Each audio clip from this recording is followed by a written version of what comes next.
Olá, pessoal. Vamos dar continuidade a mais uma videoaula, a segunda parte sobre carboidratos e glicídios.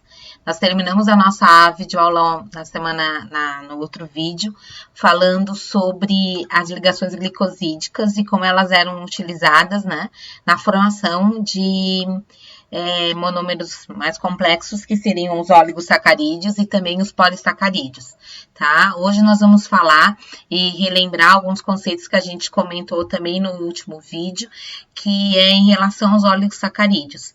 Os oligosacarídeos, eles são encontrados em grande quantidade dentro do nosso corpo, né, e dentro dos seres vivos especificamente, mas na sua grande maioria eles têm uma atuação mais comprometida com a produção de açúcares, tá, que serviriam como base de energia. Tá? Então, para quem não lembra, a sacarose, ela é, sem dúvida nenhuma, o açúcar que é utilizado em grande quantidade por nós na alimentação. A sacarose, ela é uma união entre uma glicose e uma frutose. É o açúcar que a gente encontra na cana e na beterraba, né? Esse açúcar, ele é derivado de uma ligação glicosídica entre o carbono anomérico de uma glicose e o carbono 2 de uma frutose, tá? E ele vai passar por um processo para que aconteça a sua absorção a nível intestinal, ele passa por um processo de digestão onde é quebrada essa ligação, né? Então, essa ligação alfa 2 beta, tá? E é um carbono que sofre redução do seu carbono anomérico. Por quê? O que a gente está observando aqui? Que durante a sua construção houve uma ligação entre os dois carbonos anoméricos dessas duas moléculas, né? Então, não existe na sacarose uma região redutora e uma outra não redutora, tá? Ele sofreu redução durante a formação da sua composição, né? De sacarídeo aqui, tá? Outro disacarídeo que tem uma importância bastante grande no nosso corpo é a lactose. A lactose, ela está presente apenas no leite, recebe esse nome que é o açúcar do leite, né? Onde compõe até 7% do total do leite, tá? E a lactose é a ligação entre dois epímeros da glicose, que é a glicose e a galactose. A galactose, ela tem a ligação do seu carbono anomérico, carbono 1, com o carbono 4 da glicose. Por isso a gente chama de uma ligação, as duas são alfa, a ligação alfa 1,4, tá? E nesse caso, nós temos um carbono anomérico livre, que é o carbono anomérico da glicose. Então, a gente tem nesse disacarídeo uma região redutora, tá? E uma região não redutora, certo? A lactose, ela também é quebrada, né, para que possa ser absorvida do nosso intestino, tendo a liberação, então, das moléculas de glicose e da molécula de galactose, tá? Sendo que a galactose no interior das nossas células, dentro do nosso corpo, ela vai ser convertida em glicose, visto que a gente não tem capacidade de utilizar a galactose como fonte geradora de energia. Então, ela é convertida em glicose. As enzimas, quando falham, né, quando você não consegue fazer essa conversão, você tem uma doença chamada de galactosemia. Tá? Existem algumas enzimas associadas a isso, e aí a gente tem subtipos de galactosemia, que a gente vai estudar melhor isso em erros inatos, estudado isso melhor em erros inatos do metabolismo, tá? Que é visto na genética ou na bioquímica também, tá? Bem, um outro exemplo de disacarídeo é a maltose. A maltose é um açúcar que é a associação de duas glicoses. A maltose, na verdade, ela é produzida no nosso corpo durante a digestão do amido, tá? São liberadas, então, moléculas de maltose que vão ser degradadas também em nível de intestino para a liberação das glicoses, tá? A maltose é um açúcar que é natural dos maltes, de uma maneira geral, tá? Que são utilizados, por exemplo, na elaboração de algumas bebidas, como é o caso da cerveja e assim por diante, tá? Outros exemplos de derivados, né, de exoses que são importantes na biologia estão nesse quadro para vocês, tá? Aqui eu só queria falar de alguns específicos, como é o caso desses açúcares que apresentam um grupamento amina, né, que substitui um dos grupos hidroxilas na exose parental, tá? Esses aqui normalmente são utilizados para a composição de polímeros estruturais, como é o caso da parede celular de bactérias, por exemplo, tá? Então, a gente vai ver também a produção do N-acetil urânico, o N-acetilglicosamina, ele é utilizado na produção de polímero estrutural nas nossas matrizes, tá? Depois a gente vai ver. Aqui nós também temos alguns açúcares ácidos que são encontrados em oligosacarídeos complexos que compõem glicoproteínas e glicolipídios, tá? Nós temos aqui também encontrados os aminoácidos que a gente falou, né? Os desoxiaçúcares, que são isômeros, geralmente na natureza, que é a fucose e a ramanose, que geralmente é encontrado em polissacarídeos de vegetais, tá? Então, derivados de exoses, né, que são utilizados para a construção de oligosacarídeos e polissacarídeos, são muitos, tá, gente? Em relação aos polissacarídeos, eles também são conhecidos como glicanos, e existem dois tipos principais, tá? Os homopolissacarídeos e os heteropolissacarídeos. Como a gente observa, tá? Os homopolissacarídeos são formados exclusivamente por um único tipo de monossacarídeo, só um deles, como é o caso do amido e do glicogênio, que são formados exclusivamente por glicose. Os heteropolissacarídeos, eles apresentam 2 ou mais tipos de monossacarídeos. Tá? Os monossacarídeos, eles também podem ser classificados em lineares ou ramificados. Os polissacarídeos lineares, como o próprio nome também sugere, eles formam estruturas linearizadas. Por quê? Porque para a constituição, para a formação desses tipos de polissacarídeos, seja homo ou heteropolissacarídeos, vão ocorrer apenas ligações glicosídicas do tipo alfa ou beta, um carbono 1 com carbono 4, tá? Entre duas moléculas. Carbono 1, lembra que é o carbono, em geral, monomérico, que é uma cetose, né? Uma aldose, perdão. E o carbono 4, que de outro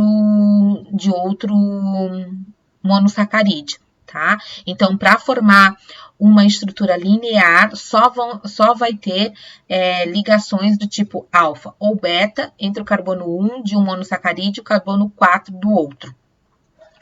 As ligações ou os polissacarídeos ramificados, tanto homo ou como heteropolissacarídeos, têm ligações alfa, além das ligações que são lineares, né, que é tipo 1, 4, também vai se observar na sua formação ligações alfa ou beta entre o carbono 1 e o carbono 6, ou entre o carbono 1 e o carbono 3, tá?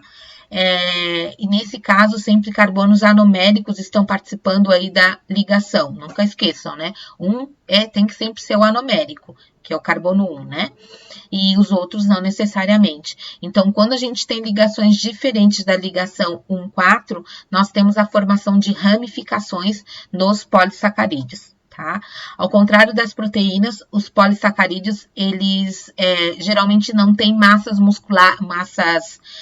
moleculares definidas, tá? Essa diferença também é uma consequência dos mecanismos de construção desses dois tipos de polímeros, tá?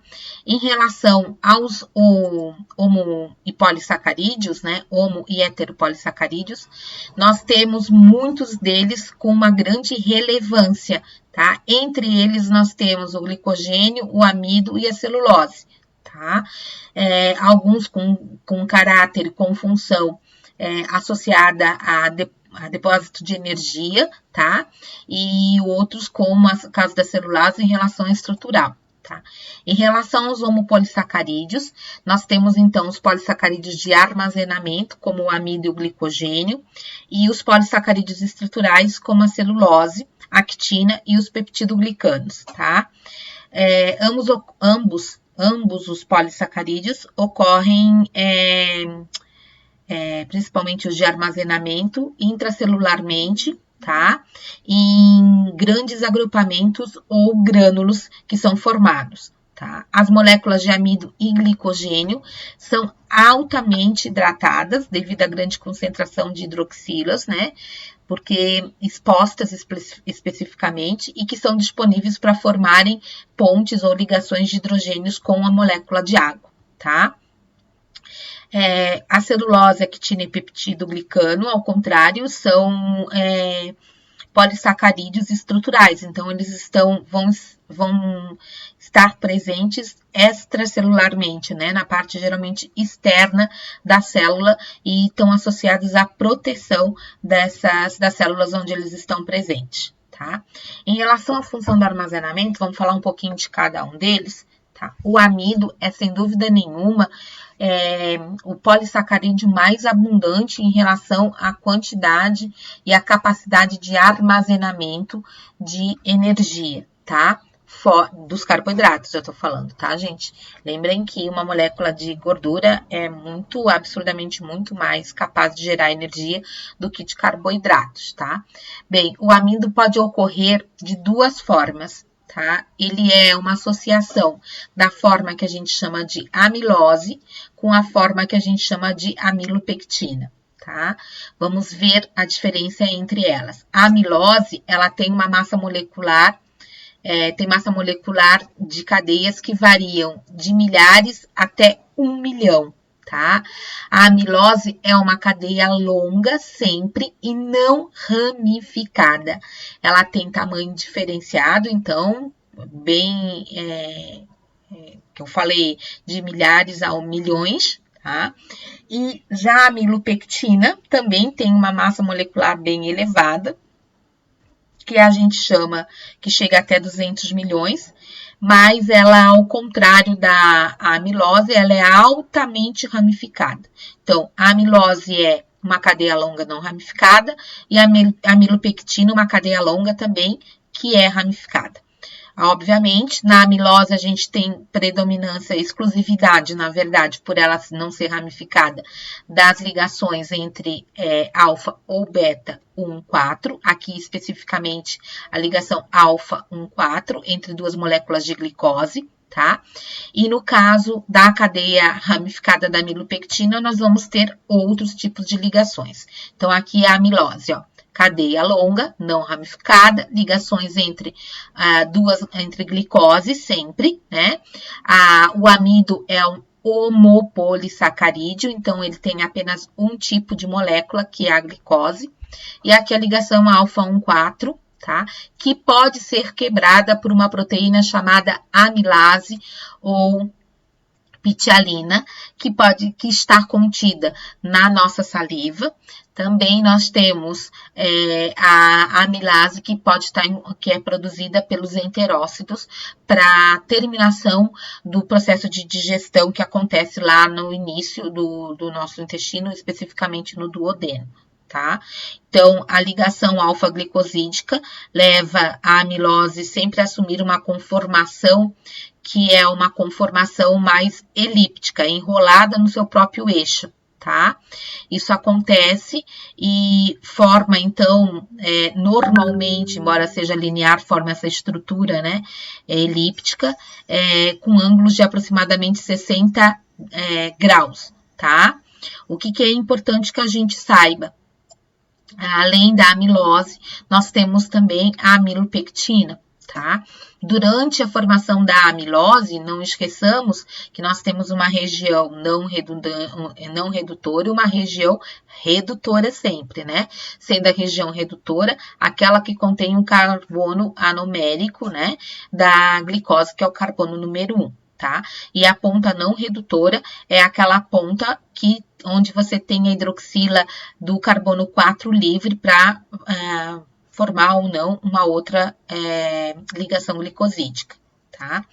Em relação à amilopectina, nós temos normalmente a cada 20 a 24 moléculas de glicose lineares, né, da amilose, nós vamos ter uma ligação do tipo alfa 1,6. Tá? E essa ligação alfa 1,6 é que é responsável pela geração dessa ramificação. Então, vamos lá, povo. Uma ramificação a cada 20 ou a 24 moléculas de glicose. Tá? Isso quer dizer que se a gente colocasse isso de forma linearizada, a gente teria apenas uma ponta redutora, que seria, uma ponta redutora, tá? Que é onde tem um carbono anomérico, e várias pontas não redutoras, tá? Onde a gente teria aquele carbono, que é o carbono, a hidroxila ligada ao carbono 4, tá, povo? Então, na doença, existe uma doença chamada de doença de Anderson, não é...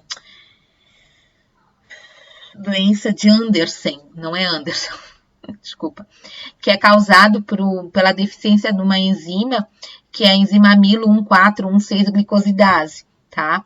E exatamente nesse caso, essas pessoas elas não conseguem fazer a quebra dessas ligações, principalmente a ligação alfa 1,6, que provoca a ramificação. Essa mesma ligação, ela é observada na produção de uma outra estrutura, que é o glicogênio, tá? O glicogênio, ele é uma molécula como é o amido. O amido, ele é utilizado, como vocês sabem, como fonte de reserva de carboidratos em vegetais, enquanto o glicogênio, ele é uma fonte de reserva de glicose nos animais, que pode ser encontrada no fígado e em músculo principalmente, e que é formado exatamente da mesma forma que o amido. A grande diferença aqui, tá, é que ele é muito mais ramificado que o amido. Tá? Então, o que a gente vai observar? Que aqui nós temos ramificações ocorrendo antes de 1 a 20, tá? Ele é bem mais ramificado. A cada 8 a 12 resíduos de glicose, você tem uma ramificação acontecendo. E no moamido, em cada 20 a 24. Tá? E como eu estava falando, no caso da doença de Andersen, lá, quando eu estava falando aqui do amido, a mesma coisa, também tem uma ponta redutora, uma ponta não redutora. Nós temos essa ausência dessa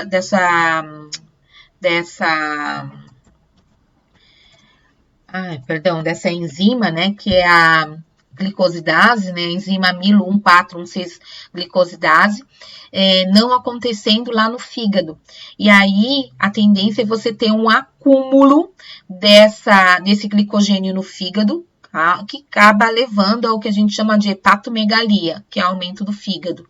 Outro local que é bastante complicado, acaba sendo complicado também, é o próprio baço, que fica lotado, porque o fígado perde a sua capacidade de ação, por exemplo, na hemocatarese, junto com o baço. Então, o baço também acaba sendo prejudicado e também fica o que a gente chama de esplenomegalia. Tá?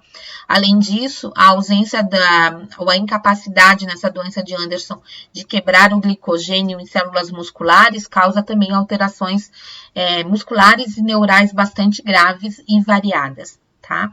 Tem uma outra questão que é um pouquinho diverge o amido do glicogênio, além dessa super ramificação. No glicogênio, existe uma proteína chamada de glicogenina. A glicogenina é uma proteína única que interage com a molécula redutora. Lembra aquela ponta redutora? Então, ela vai se ligar naquela ponta redutora. E exatamente porque isso acontece, ela liga entre duas pontas redutoras e ela acaba formando uma espécie de grânulo. O glicogênio, ele se organiza sobre a forma de grânulo.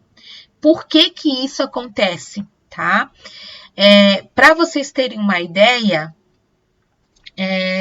isso vai diminuir a pressão osmótica no interior das células que armazenam o glicogênio, como é o caso dos hepatócitos e dos miócitos. Porque o que acontece aqui, gente? A quantidade absurda faria com que essa célula ficasse hipertônica em relação à concentração, né, disso em relação ao ambiente.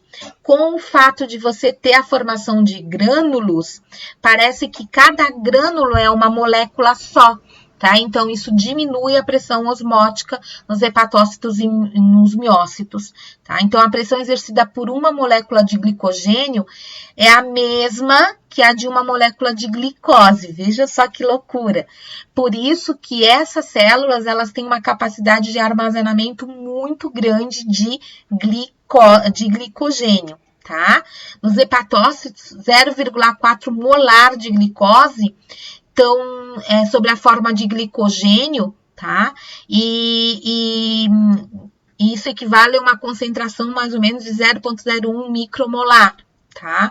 Então, tem uma concentração externa igual a 5 milimolar, que é a concentração no sangue de um mamífero, tá? E no interior aí de 0,4 de 0,01 micromolar, porque cada grânulo de glicose equivale a uma molécula de glicose no interior desses hepatócitos, tá, povo? Certo? Então, aqui, tá?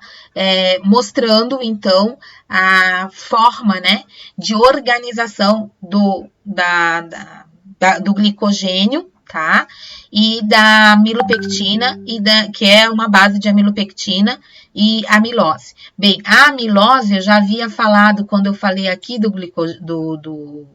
amilose no amido, que, em geral, você tem essa amilose se organizando de forma elíptica, tá? E isso também vai acontecer no caso do glicogênio, tá? Essas porções também podem informar isso. Existe uma técnica para saber se existe presença em vegetais de amido.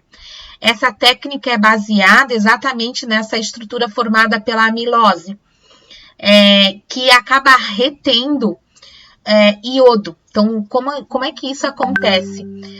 Para eu saber se existe amido dentro de uma substância, seja ela qual for, por exemplo, uma farinha, tá? Eu coloco o iodo, misturo iodo com essa substância. Posso botar iodo, por exemplo, na batata, posso botar iodo na maçã, iodo. Vocês podem fazer essa experiência. Toda vez que tem amido em quantidade, né, numa substância, o iodo reage, então, com a amilose, fazendo o quê? Ele adentra nessas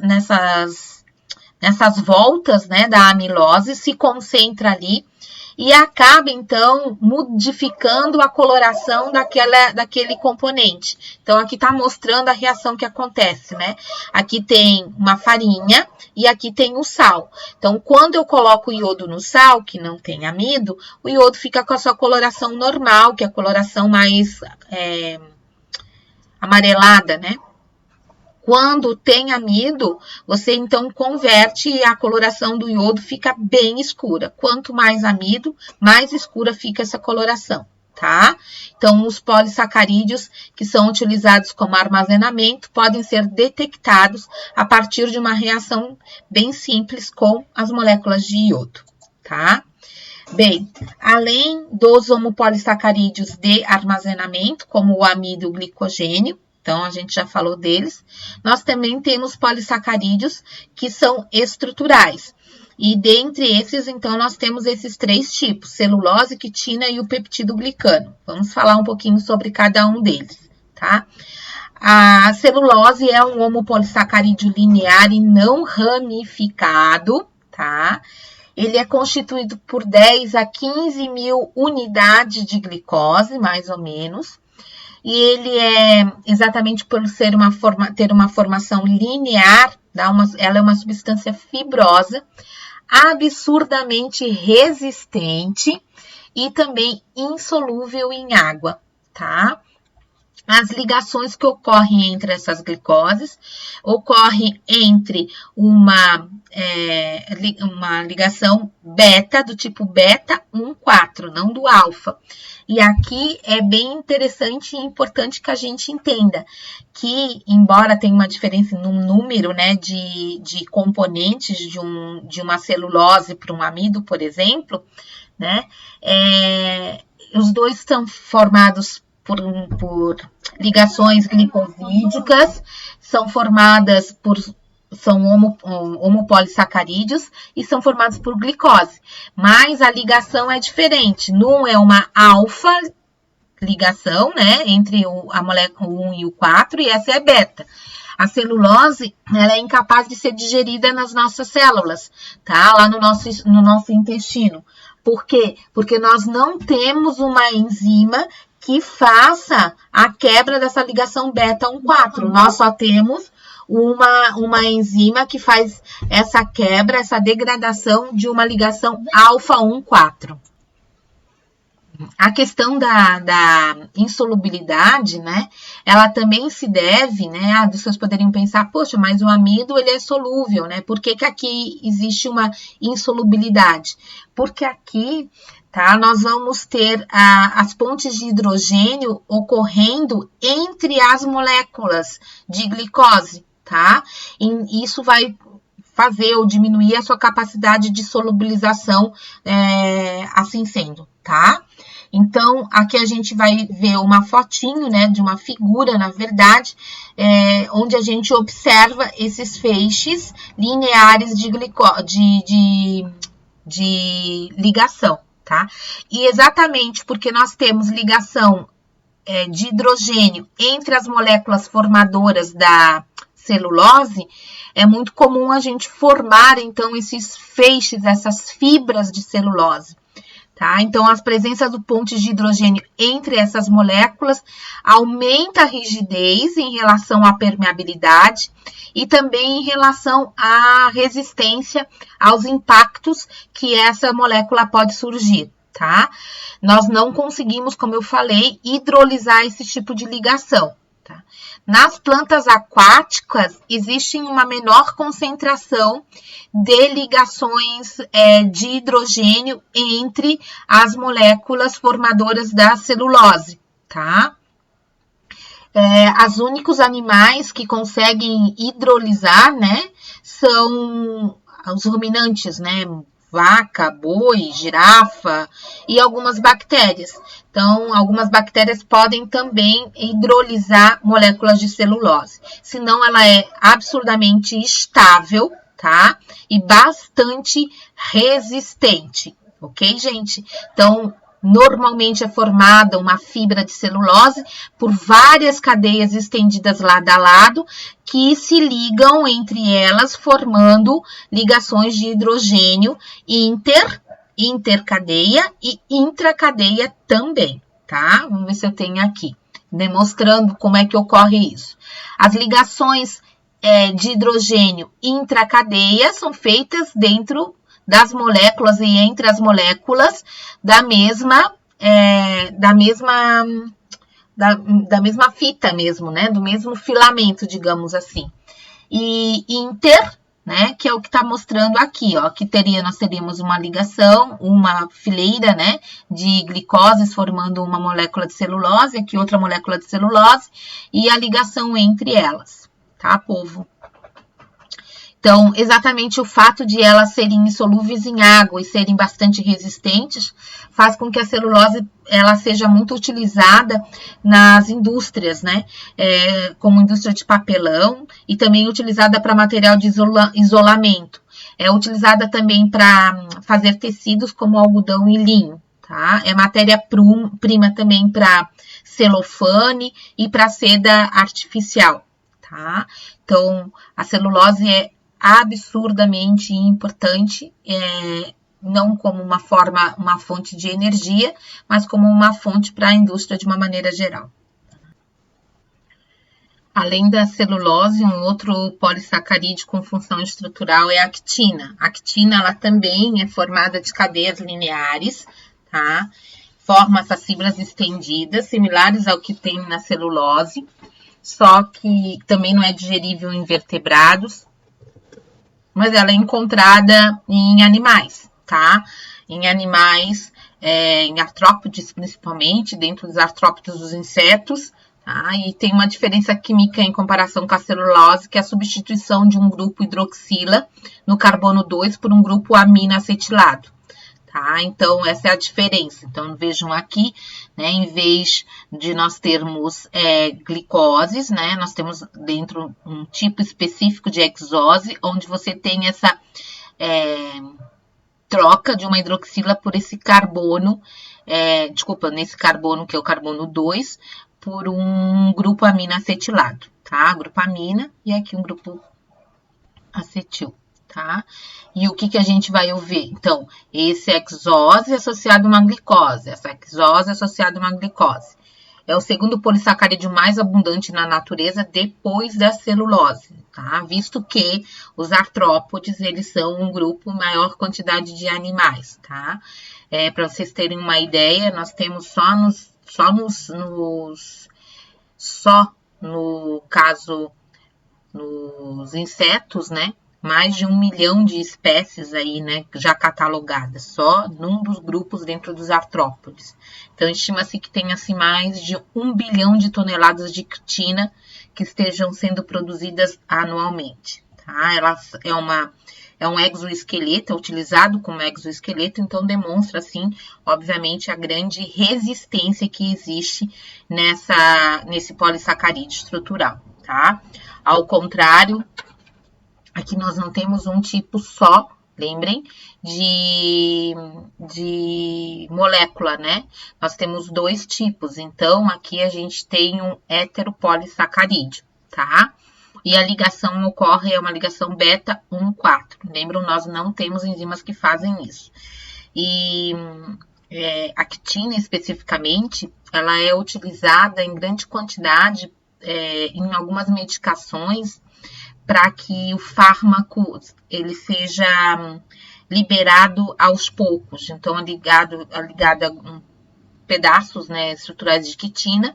E aí, como a gente não tem a capacidade de digerir, a gente fica mais tempo com aquele fármaco e aos poucos ele vai sendo liberado e utilizado pelo organismo, tá? Bem, outros heteropolissacarídeos, né, que são importantes, são estruturais também, são chamadas GAGs ou mucopolissacarídeos. Tá? O que é? Nós vamos falar muito das GAGs ou dos mucopolissacarídeos. É uma família também de polímeros lineares que são compostos por unidades de disacarídeos repetitivas. Tá? Eles são chamados de poliânios. São 2 monossacarídeos, são obrigatórios na composição das GAGs. A N-acetilglicosamina, tá? E o outro, na maioria dos casos, é um ácido urônico, tá? Ou o ácido D-glicurônico ou o ácido L-hidurônico, tá? O que é importante que vocês lembrem, tá, gente? Normalmente, nós vamos observar a formação de grupos carregados negativamente, ou que são carboxilas ou ésteres de sulfatos, ou ambos, tá? O padrão de resíduos de açúcar sulfatados e não sulfatados específicos para cada glicosaminoglicanos proporciona diferentes ligantes proteicos, os quais se ligam eletrostaticamente a esses glicosaminoglicanos para que eles sejam reconhecidos especificamente. Quando existe uma ligação desses GAGs com proteínas, nós temos os chamados proteoglicanos. Tá? Os proteoglicanos são um dos componentes principais no interior da matriz dos tecidos humanos, tá? Não só humanos, mas nossos tecidos, tá? E um exemplo clássico e bastante conhecido, né? Esse que vocês estão vendo aqui, onde vocês têm um core, né, uma proteína central de ácido hialurônico, onde a gente tem mais de 50 mil repetições de disacarídeos, tá? E associados a esse ácido hialurônico, nós temos outros perfis de proteoglicanos, que são chamados queratansulfato, acondroitina sulfato, tá? E tantos outros. O que é importante que a gente observe, tá?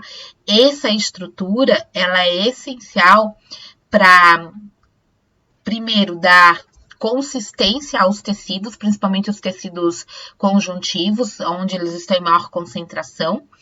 E esses açúcares, eles formam muitas pontes de hidrogênio com moléculas de água, formando a chamada água de solvatação, que a gente já conversou um pouco sobre ela quando falávamos de água, né?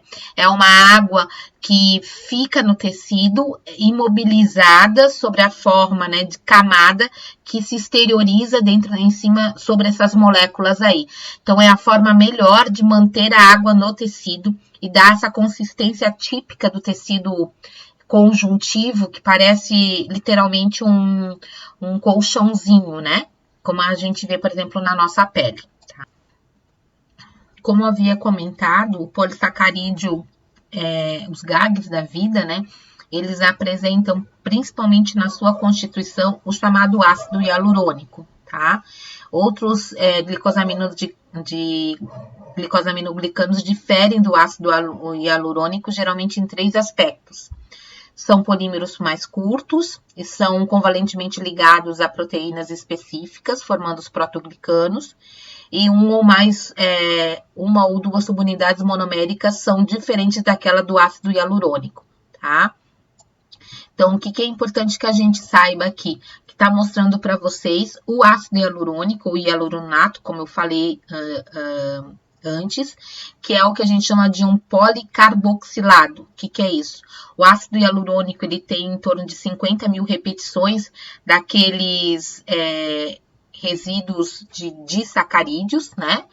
Que são compostos por ácido glucurônico e exosamina, tá? E tem uma massa molecular, obviamente, bastante grande, tá? E outra coisa que a gente consegue observar aqui é que a hidroxila do carbono 4, tá?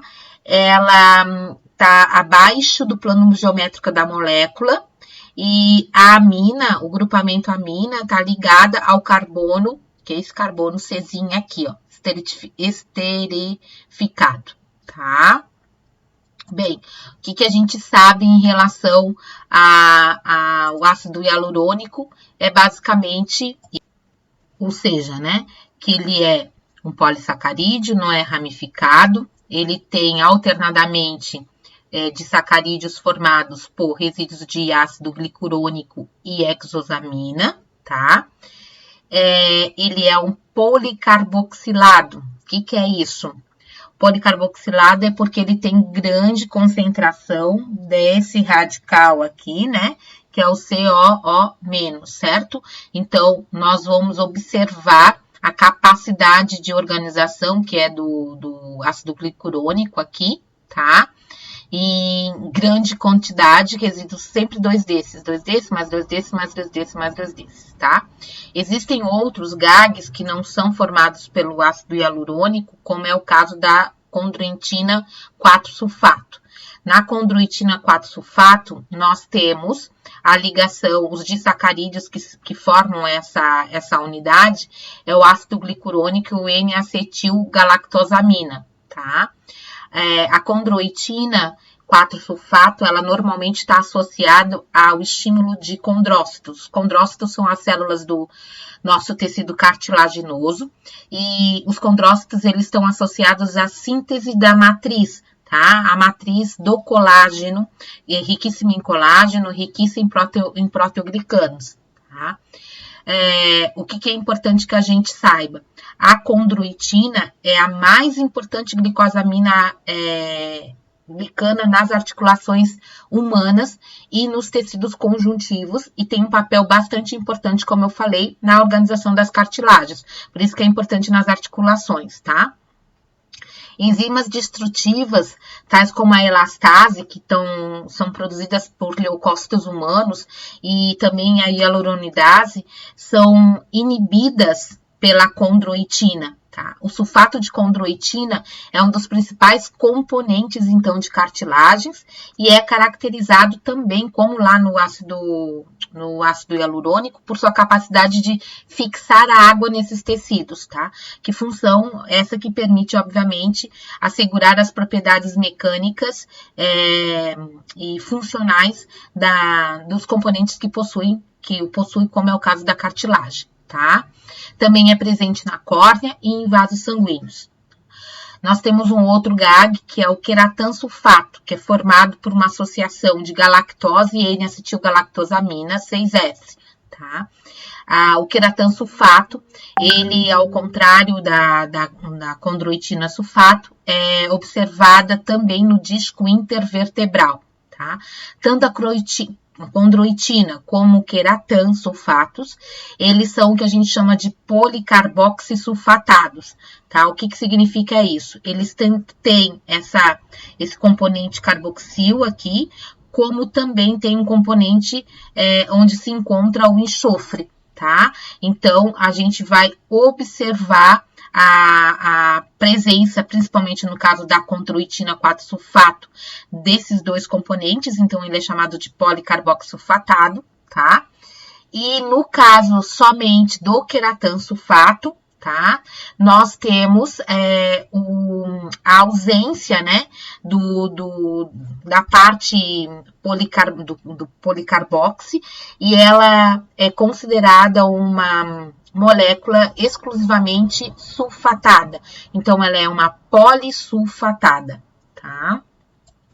Bem, dos heteropolissacarídeos também eu acho que é legal a gente falar da heparina sulfatada. A heparina sulfatada, ela é formada por uma junção dos disacarídeos, né? Que, por sua vez, são organizados a partir da ligação do ácido urânico sulfatado e da N-glicosamina sulfatada. A heparina, ela é um polímero altamente carregado nos tecidos mamíferos e ela é envolvida, como vocês já devem ter ouvido falar, na coagulação sanguínea, tá? Então, aqui a gente também tem como a gente via aqui, né, ó, o grupo carboxila e o grupo sulfatado, então um policarboxisulfatado, tá? A heparina, ela é um agente anticoagulante, tá? Importante. Tá? Então, aqui nós temos alguns dos principais polímeros, tá? Amido, glicogênio, celulose, quitina, os peptidoglicanos, aqui tem o ácido hialurônico, tá? O tipo, se é homo ou poli, tá? As unidades repetitivas em cada um deles, já que são polissacarídeos, tá? E a principal função. Então, lembrando, o amido, armazenamento de energia em plantas, o glicogênio, armazenamento de energia em animais, também em bactérias. A celulose é estrutural nas plantas, tá? Tem rigidez, força. A actina, ela é estrutural em insetos, em crustáceos, em artrópodes, de maneira geral, formando o que a gente chama de citoesqueleto. O peptidoglicano é muito comum encontrado em... eu acho que eu não falei do peptidoglicano, já vou falar deles. E ácido hialurônico, ele é estrutural, encontrado em vertebrados, de maneira geral, na matriz, extracelular de tecidos conjuntivos, tá? E que também está associado à grande capacidade de reter água, à questão de lubrificação, como, por exemplo, nas articulações, tá? O último glicoconjugado, o último polissacarídeo que eu gostaria de falar é um que se associa a proteínas, formando o que a gente chama de glicoconjugados, tá? Os glicoconjugados podem ser glicoproteínas, proteoglicanos e os glicosingolipídios, ou os glicolipídios, como vocês queiram, tá? Esses glicoconjugados, em geral, são associados a membranas celulares de qualquer ser vivo, tá? Eles estão associados à formação ou comunicação entre as células e comunicação entre as células e a matriz que as envolve, tá? Eles sinalizam para proteínas para o transporte, para a localização específica de uma determinada estrutura no interior celular, para a degradação de alguma estrutura. Quando uma proteína, por exemplo, é mal formada ou supérflua, eles marcam, ajudam a marcar e fazer com que essa proteína possa ser, então, ser liberada. Tá? Eles atuam como pontos de reconhecimento para a molécula, sinalização externa, tá? E são componentes estruturais para o conhecimento e adesão celular. E atuam também na coagulação sanguínea e na cicatrização como um todo, tá? Dos glicoconjugados, aqui vocês têm alguns deles, né? Os proteoglicanos, né, são aqueles que apresentam um cerne, então, de proteína, e principalmente em resíduos de serina ou de lisina, mas principalmente de serina, você tem a ligação, então, de polissacarídeos, como o heparansulfato, como o sulfato condroitina, tá? E aqui tá mostrando, né, na legenda, os tipos de açúcares presentes nesses polissacarídeos, né? No caso das glicoproteínas, nós temos normalmente um cerne proteico menor e a ligação também de polissacarídeos menores ou em serina ou treonina e também em asparagina, tá? E no caso dos glicosfingolipídios, é a ligação de pequenas moléculas, né, de açúcares em componentes do fosfolipídios da membrana, tá? Que tem as diferenças. Em relação às glicoproteínas, tá? Nós temos, então, um conteúdo de carboidrato que varia bastante, geralmente é bem menor do que nos proteoglicanos. Tem ou alguns oligosacarídeos de complexidade variadas, unidos, então, covalentemente a uma proteína, tá? As cadeias de carboidratos são geradas normalmente de forma enzimática e ligadas covalentemente a esse polipeptídeo. Essa ligação é feita a partir de enzimas específicas, tá? Que podem não serem formadas e, claro, que vão comprometer a formação dessas glicoproteínas. E a maioria dos glicoproteínas podem ser observadas nas células que compõem o nosso sangue, tá? Dentro ou nas células brancas são responsáveis pela formação das imunoglobulinas, tá? Nas células vermelhas estão organizando também as células, os componentes que fazem, né, essa alteração para saber se é um tipo de tecido sanguíneo que a gente tem, se é do grupo A, do grupo B, do grupo O, tipo de sangue. Tá? Proteínas do leite também são formadas a partir de conjugação de glicosídeos com proteínas, são glicoproteínas. Tá? Algumas proteínas lisossomais também são glicoproteínas e alguns hormônios também são glicoproteínas. Tá? Já em relação aos proteoglicanos, são macromoléculas também de superfície. Nas células de mamífero, nós temos mais ou menos em torno de 40 tipos diferentes de proteoglicanos. Essas moléculas são sempre encontradas, então, na superfície celular ou na matriz mesmo, celular. E sempre tem cadeias de glicosaminosulfatados, tá?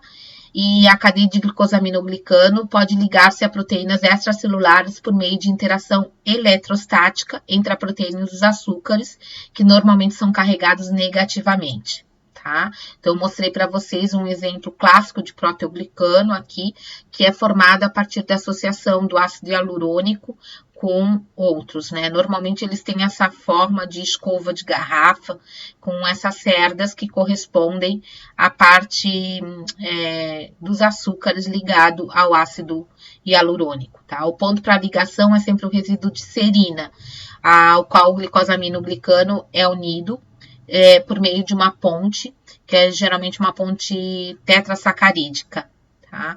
A liberação desses proteoglicanos está envolvida normalmente no reconhecimento e na adesão intercelulares, tá? E a principal dos proteoglicanos, como a gente já falou, é o sulfato de controitina e o dermatansulfato, tá? Depois nós temos os peptidoglicanos. Os peptidoglicanos também são glicoconjugados. É um polímero onde você tem grandes dimensões de aminoácido, né, uma proteína, um peptídeo, e açúcares, que é o termo glicano, tá? Os peptídeos glicanos são encontrados na parede celular de bactérias. Os peptídeos glicanos, eles sempre têm mais açúcar do que proteína, tá? E conferem, em geral, esse apoio estrutural à membrana das bactérias, tá? O que a gente sabe aqui? Os carboidratos ou açúcares, eles se alteram entre ligações beta-1,4 de N-acetilglicosaminas, que é o que eles chamam de NAG, tá? N-acetilglicosamina, e o N-acetilmurâmico, que eles chamam de NAN também, tá? Ou MURNAC, tá? Eles são ligados, tá? Interligado por peptídeos de cadeia curta, como que os que estão demonstrados aqui para vocês, tá? Os aminoácidos se combinam formando uma treliça, literalmente, bidimensional ou tridimensional, para reforçar essa estrutura da parede e dar uma maior robustez a essa parede, tá? Normalmente, a presença de peptidoglicanos permite que a bactéria ela consiga viver em ambientes hipotônicos e sem receber grande concentração de água. Porque lembrem que normalmente se vivesse em ambientes hipotônicos e não tivesse uma proteção externa, a célula receberia muita água, aumentando seu volume e podendo inclusive lisar, tá? E, nesse caso, a presença dessa estrutura de peptidoglicanos nessa parede externa das bactérias é impermeável e acaba, então, impedindo a entrada de água, no caso, em ambientes hipotônicos, tá? Protegendo, então, as bactérias dessas altas alterações, das alterações de pressões osmóticas. Algumas paredes têm relação também com virulência bacteriana, tá? As bactérias são classificadas de acordo com esse componente em basicamente 2 grandes grupos. As bactérias chamadas gram-positivas e as bactérias chamadas de gram-negativas. Tá? As bactérias, elas recebem esse nome após passarem por um processo de coloração. Como vocês observam aqui, a coloração ela é baseada no componente da parede celular. As bactérias gram-positivas, elas apresentam uma quantidade muito grande de peptidoglicano na parte externa das suas membranas, tá? E depois elas têm um espaço e aí sim a membrana plasmática. Tá? O que acontece nesse caso? No caso das gram-positivas, você tem, num primeiro momento, a fixação dessas bactérias e elas recebem um corante, que é o corante que a gente chama de violeta. A violeta genciana, geralmente, é o corante mais utilizado. Normalmente, depois, na coloração gram, essas mesmas bactérias, elas vão ser lavadas com Lugol. Lugol é um corante que utiliza basicamente, tem na sua formulação o iodo.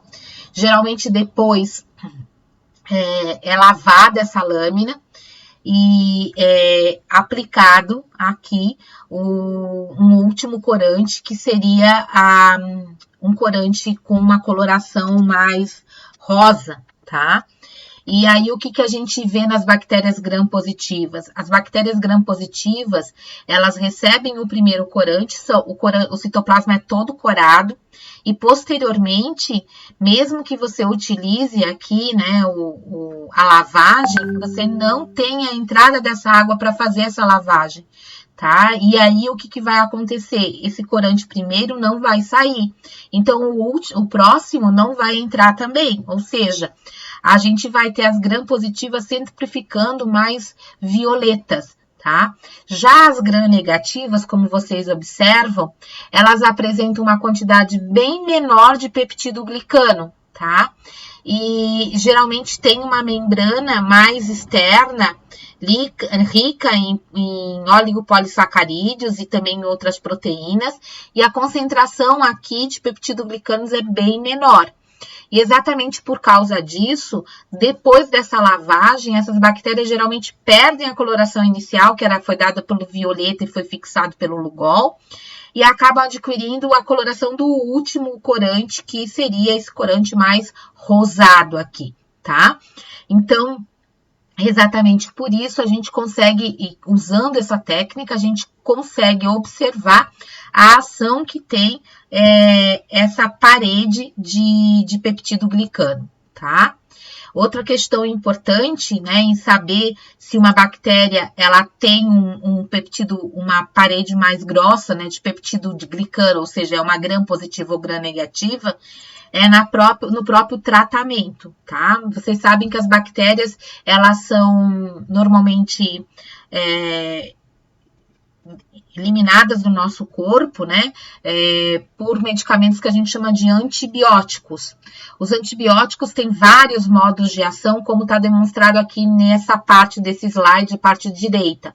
Então, nós temos vários, alguns que agem na capacidade da bactéria se duplicar o material genético, alguns agem na síntese proteica, alguns agem especificamente na produção aí do ribossomo, outros agem na leitura, impedindo síntese proteica, tá? E alguns, que são chamados beta-lactâmicos, agem na capacidade da bactéria produzir a sua parede celular, tá?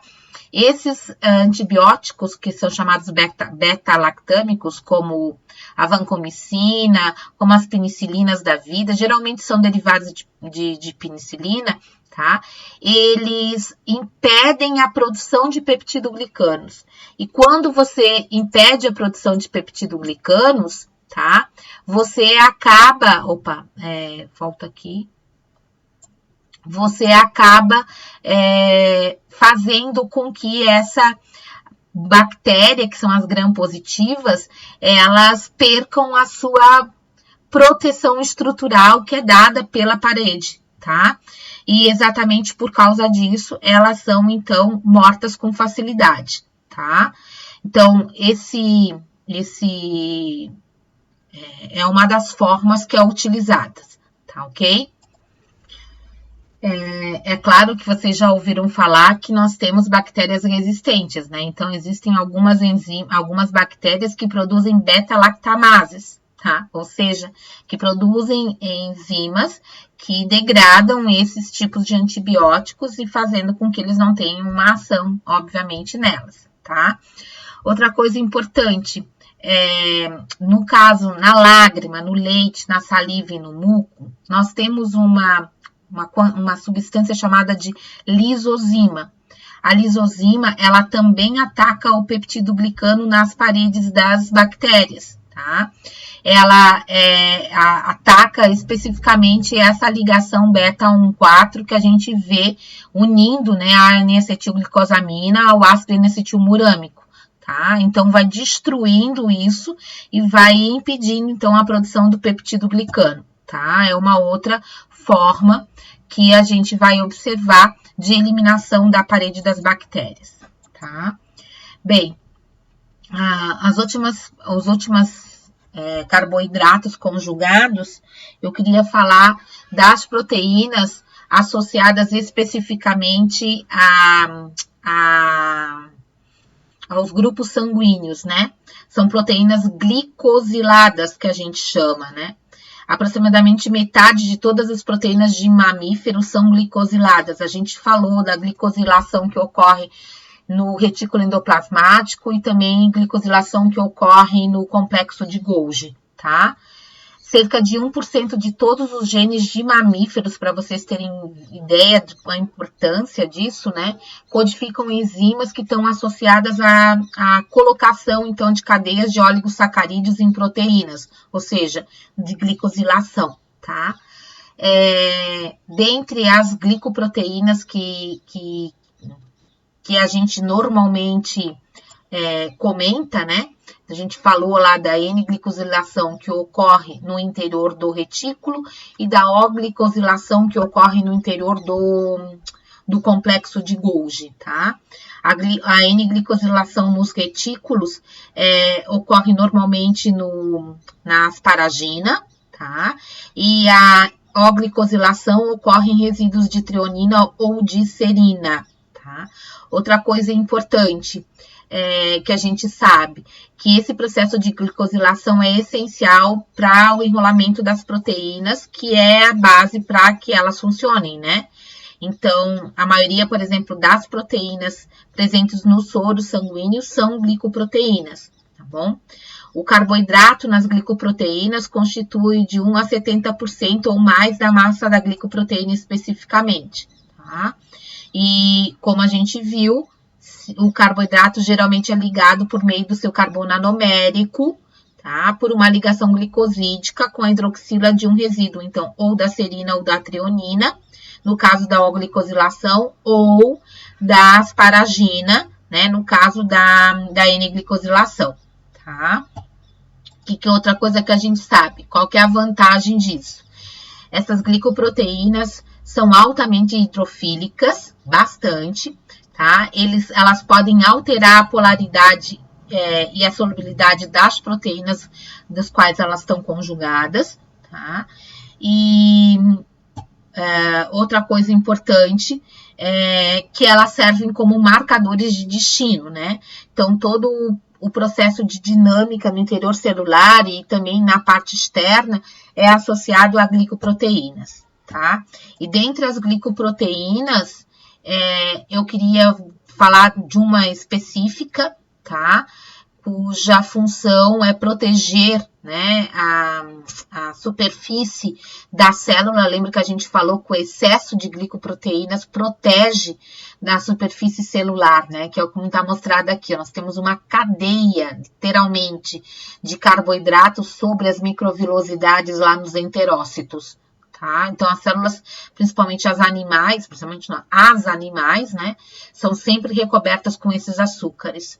Os açúcares, eles também são muito importantes na membrana de lisossomos. A gente já falou sobre os lisossomos lá na citologia, e não sei se vocês lembram, mas na parte externa, ou melhor, na parte interna da membrana lisossomal, existe oligosacarídeos, né? Para evitar, para proteger aquela membrana, caso você tenha no momento da ativação das enzimas lisossomais, tá? E dessas glicoproteínas aqui, nós temos também as proteínas associadas aos grupos sanguíneos, tá? Então, vamos relembrar um pouquinho que alguns autores têm uma divergência que falam que essas proteínas podem ser também glicolipídios, mas a maioria fala como glicoproteínas também, tá? Bem, o que a gente vê? No caso, lembrar que os grupos sanguíneos, eles são um exemplo de polialelia, né? Esses alelos que estão associados aos grupos sanguíneos são de enzimas que adicionam a um complexo já de açúcar presente em algumas glicoproteínas, um grupo específico. Então, nós temos um antígeno ou uma glicoproteína chamada de glicoproteína H, que está presente na maioria das nossas células de sangue, mas também em outras células do nosso corpo, tá? Esse grupo H, ou glicoproteína H, ela é produzida pela união, né, de D-galactose, N-acetilglicosamina e uma L-fucose, tá? Bem, algumas pessoas apresentam um alelo para produção e para manutenção dessa estrutura básica que é o antígeno H.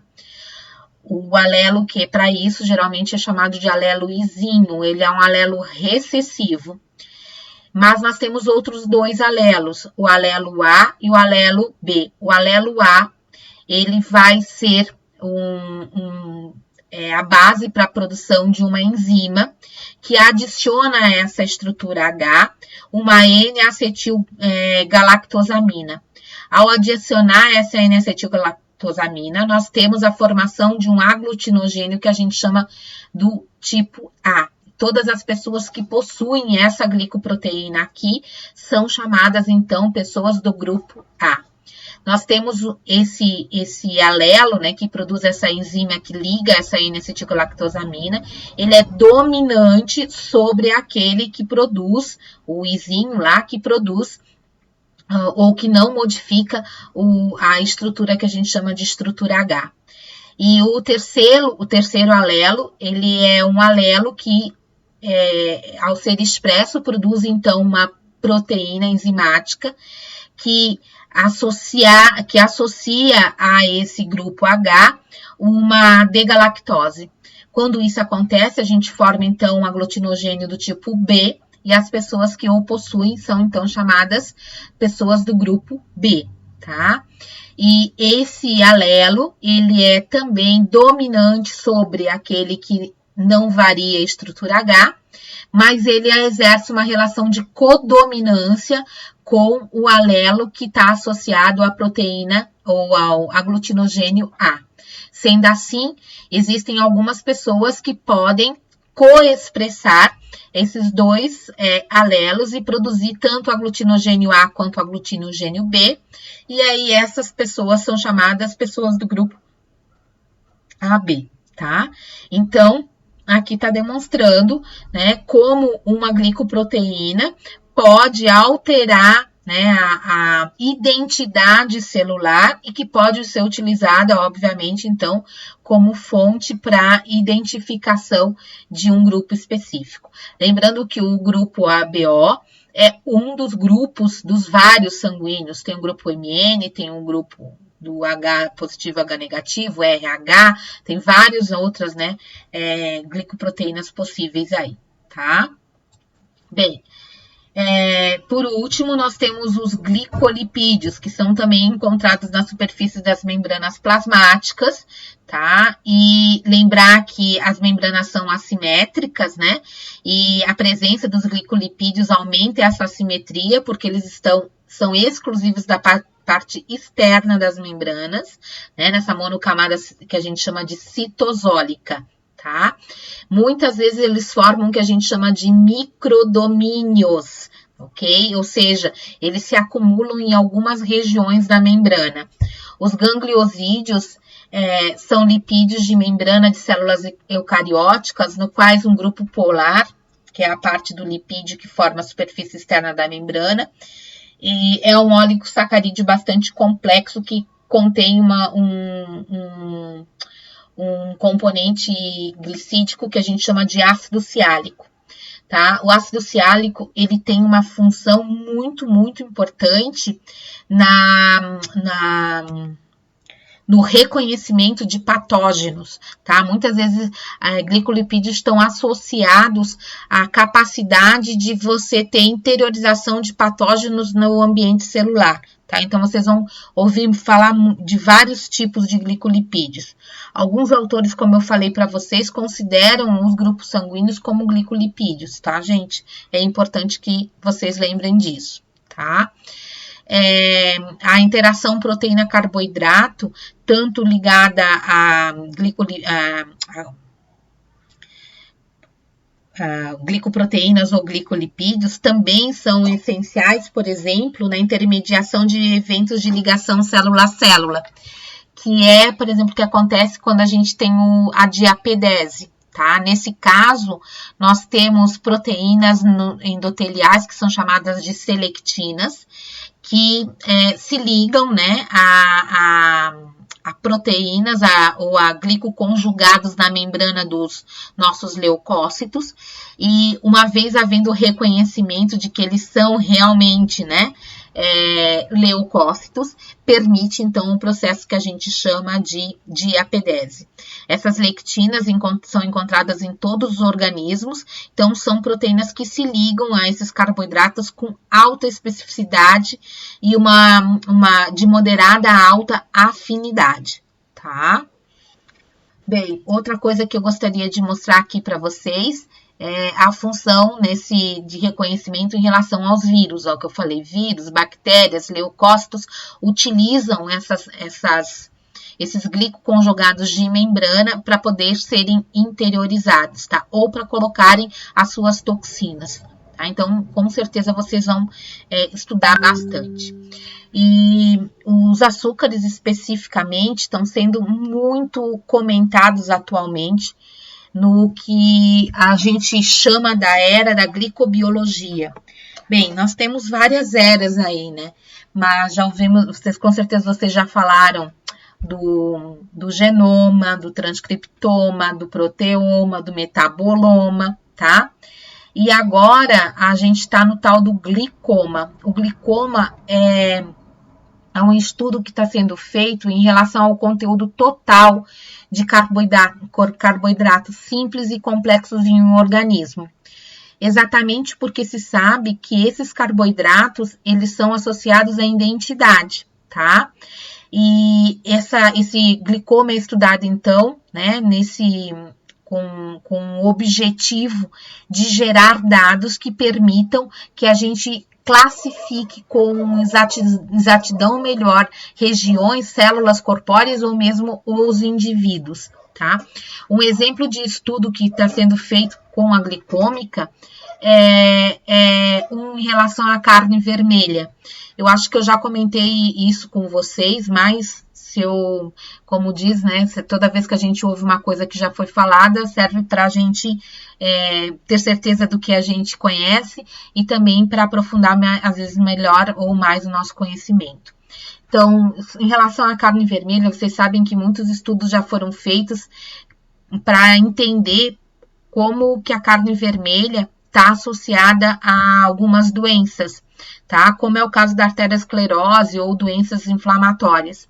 E a maioria dos estudos que tentavam explicar, né, genoma não dá porque, por exemplo, o nosso genoma dos animais tem uma similaridade muito grande. As proteínas contidas, né, na membrana das células desses animais e as nossas eram muito similares, né? Não se conseguiu demonstrar utilizando o genoma, proteoma, tá? Transcriptoma, qualquer coisa que poderia explicar por que a carne de outros animais a carne vermelha principalmente, associada a algumas doenças no nosso caso. Tá? E aí um dos mais intrigantes estudos propõe que o culpado seja um glicoconjugado, né? Seja um açúcar.